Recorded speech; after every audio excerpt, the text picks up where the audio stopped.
Factory. Today we're going to read a lovely book called The Colour of Things by Vivienne Shalom. Shall we begin? 10 years ago, in the town of Monroe, something took place that few people know.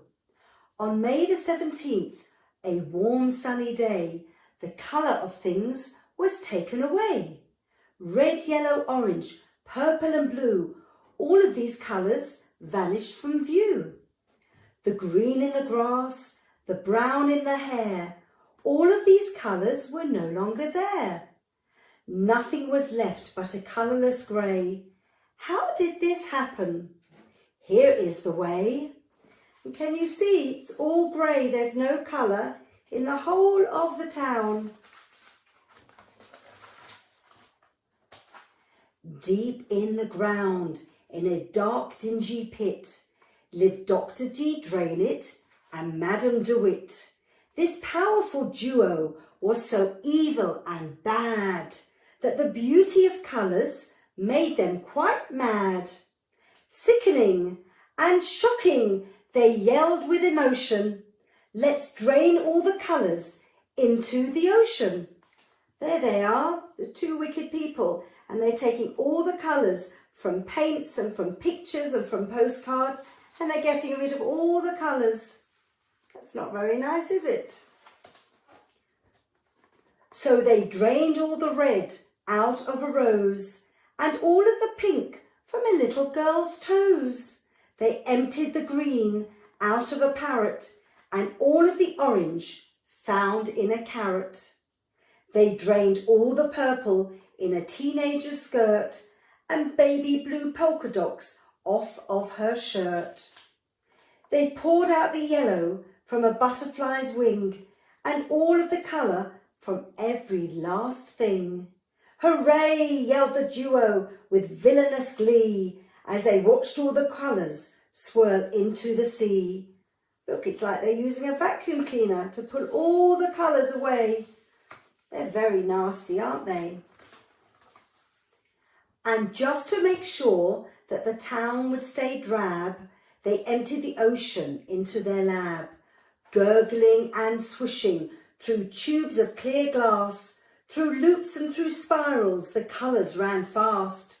At the end of the lab was a big witch's pot that sizzled and bubbled with a brew that was hot.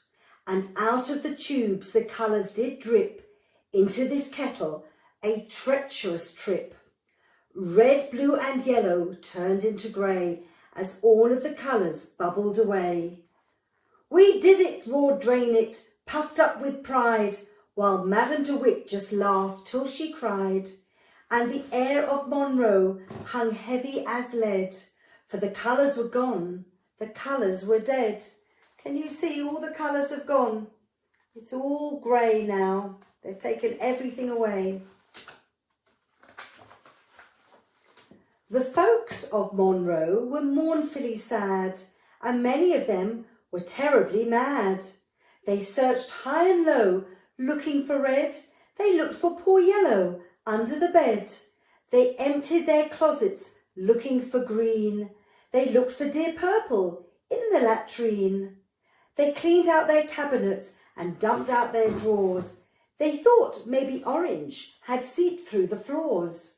They dug for the colours deep in the ground, but nowhere at all were they to be found. Look, the people of the town are looking everywhere, and they're saying, "Where have our colours gone?" In the far end of town, on the top of a hill, lived a little girl with a wagon once red. She was Jill.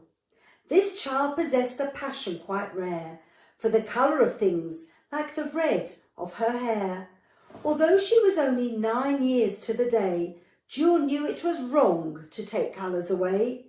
To her they were precious, worth much more than jewels. She'd rescue them soon from those two evil fools. Jill ran to her yard, her hair flying free, and stopped when she got to the stump of a tree. The tree stump was hollow, mossy and wide, and she reached for the treasure she had hidden inside. 21 bottles each filled with paint that came from a rainbow before it grew faint. The colours were brilliant, vivid and true, for they were never found by the terrible two. Can you see her finding the colours in the stump of the tree?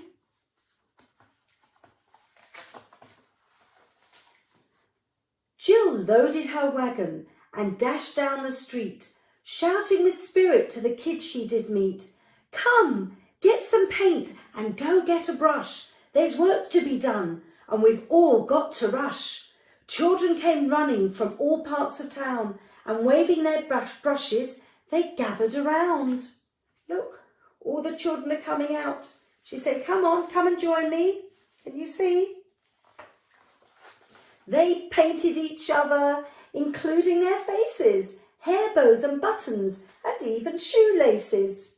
What a lot of fun, painting each other and bringing colour back to what was really grey.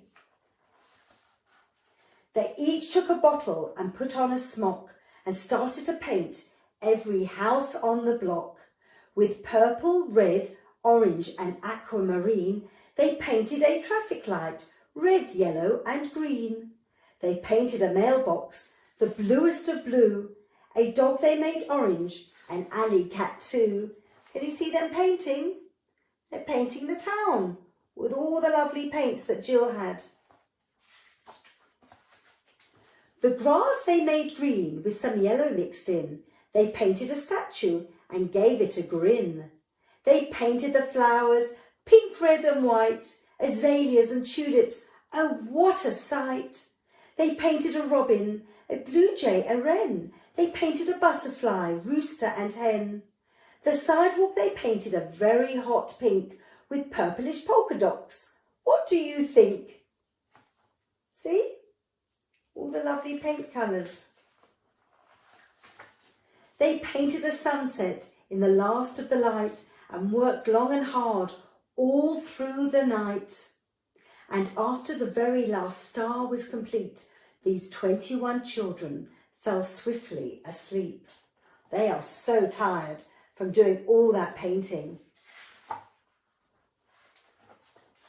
Well, when morning arrived, the folks of the town came out of their houses and danced all around.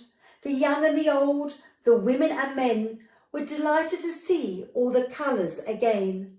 They cheered for the children, all 21, and said many thanks for what they had done. Jill gave a smile, and so did the rest. They felt that their lives had been truly blessed. Look, all the beautiful, beautiful world is full of colours again.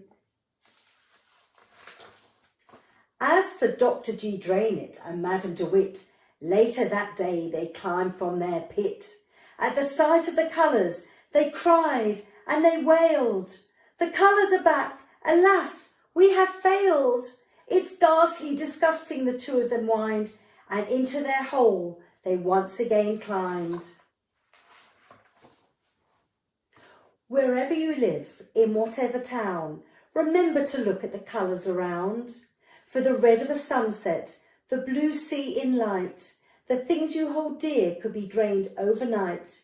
And if you have paints, and don't throw them away, keep them close to your heart, for they might save the day. And there she's having a lovely dream about painting all the flowers. Wasn't that a lovely story? Should we have another one soon? Thank you for joining me here at Fun Story Factory. If you enjoyed it, like and subscribe. See you again soon.